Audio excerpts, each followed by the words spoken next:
Hello everyone, welcome back to Minecraft Pocket Edition. Today we're going to be talking about the 0.7.0 update that everyone has been waiting for. So basically the interface has been changed here. It also says on the screen a lot of things may change from now to the final version. So there's going to be quite a few things that could potentially change between now and May, the first week of May, which is when the release date is planned. So I'm going to go ahead and show you guys a little bit of the game. So I'm going to hit play and go on to next. So let's go down to online. I want to show you guys a few things about that. So the bottom left button is where that's at. Now you can see here the green lights mean that the server is online right now, so it's up and running so people can join. It shows how many people are in the server, who the host is on the left.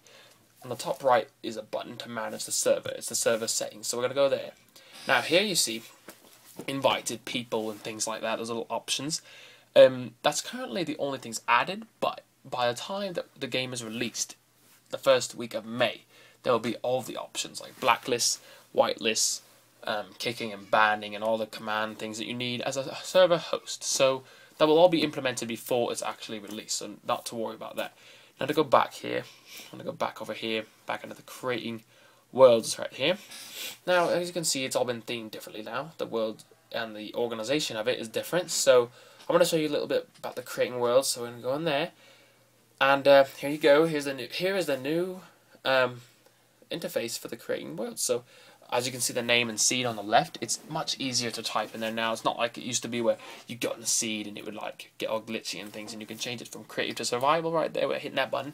Then you hit generate world, and your world is generated just like that. So just like it used to be, with a different organized kind of a pattern in it. It feels a lot more like the PC version, to be honest, or maybe a little bit of the Xbox too. Let's go back to the menu here and go into the settings on the bottom right there. So in the settings, it's a completely revamped. All right, it's nothing like it used to be. So now you still got the name selection up there where you can edit your name. The difficulty slider, which if you slide all the way to the left, it will be peaceful mode. So there will be no mobs as far as evil mobs go that will kill you. There will be none. If you have it all the way on the right, that's the hardest level, so that would make it relatively difficult with a lot of creatures around. And if you put in the middle, it's like a normal mode. There's also the third person view, which is now accessible from the options menu, like you can see right there. The D-pad size, so maybe your hands are a little bit smaller than normal people. Well, not normal necessarily, but just smaller. And so maybe you want to shrink the size there, or maybe your hands are bigger. Maybe you just want it out of the way. It doesn't matter what your reason is. I'm just saying you can edit that. And also local server multiplayer. So you can still toggle whether or not your single player worlds are local, so people can join.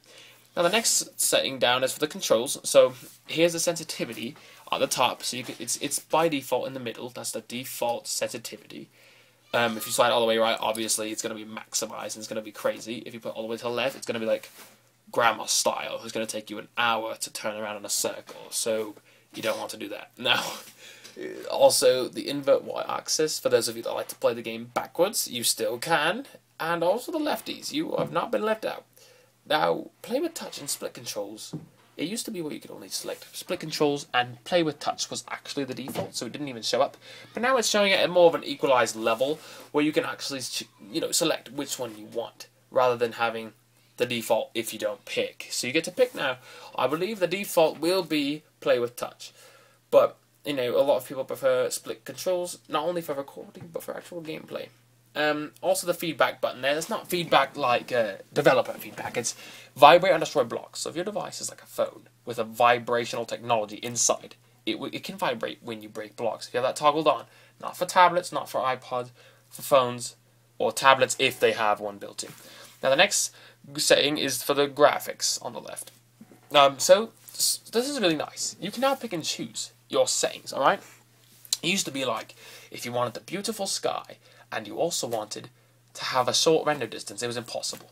You either did fancy graphics, it was black and white, you did fancy graphics, and got the sky, and maximized the view distance, or you got no view distance and no sky. You couldn't select and toggle based on your device, but now it's been completely revamped, so everyone with every sort of device can choose specifically what they like. Obviously the fancy graphics is still available. That basically includes some minimal tweaks to how it's rendered, along with the trees and the leaves and how they're seeable, also with shading and shadowing. Very little of that, but Also, Beautiful Skies, you can now toggle that on and off depending on what you like for your device. Doesn't matter if you're on fancy graphics or not. Animated water, same idea. And smooth lighting is under experimental.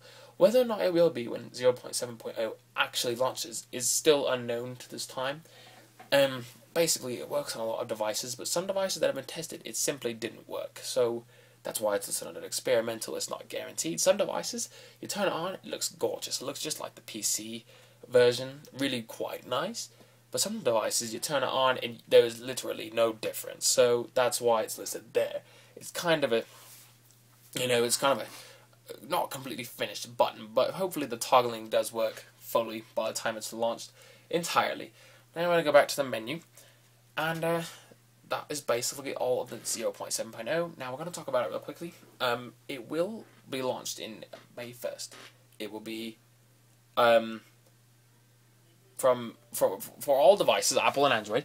Apple has to approve, so we don't know exactly the date yet. All right. So once once it's under approval from Apple, we will be able to tell you exactly what day it's going to come out, because they can tell us once they're halfway through the process roughly, and then it will be available in buckets. Everyone, just so you know, it is a priority now. All right. It is a very good priority. It may be added in 0.7.0. This update, if there is time, it's all dependent on the developer speed. How quickly it develops. It develops quick. Thank you, everyone, and we will talk in the next video.